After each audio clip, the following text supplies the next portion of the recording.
Hello, welcome there. This is just a quick video for different kinds of gates in WireMc. Enjoy. Right, so I quickly imported the structure. Let's grab our items and let's make some gates. Also, quickly before we talk about the gates, I just want to remind you that these are wires and the chicken will spawn armor stands which will go in the direction of the arrow, which you can also turn off and on, or you can even break the lever for it to turn into a pressure plate, and then you can instead stand on it.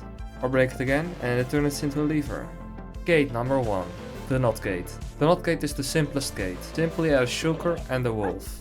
Now you can add a lamp and a lever and there you have it. So instead of being off while off and on while on, it's the opposite. If you turn the lamp on here, it turns off instead of on. Next gate, the AND gate. An AND gate needs 2 inputs and 1 output.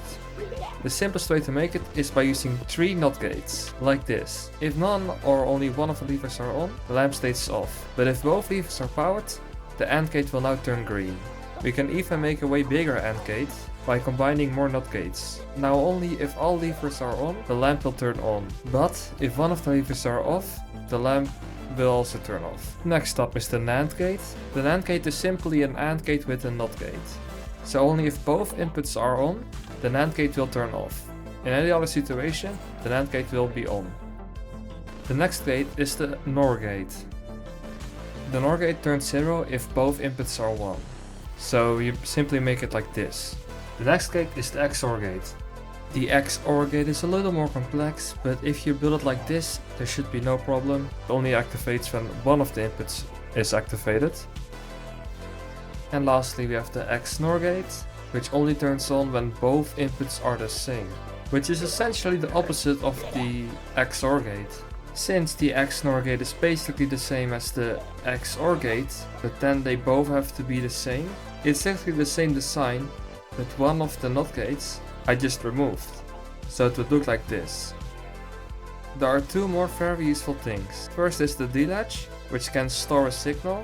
We can save the signal being off, but if the input is on and we save, the output will also be on, even if the input changes. And a D flip-flop, which just takes in a short input and turns off or on every time you press it, which you can make like this. You may have noticed I didn't include an OR gate, but an OR gate is essentially just combining 2 inputs. There's a slight problem, where if you have many armor stands coming in, there will be lots of armor stands on one block, which becomes a problem if you have a lot of these. So to fix that, I would recommend just adding 2 NOT gates, which won't change the output, but will just make it less laggy by having only 1 armor stand on each block.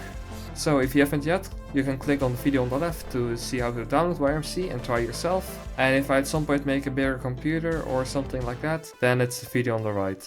Thanks for watching.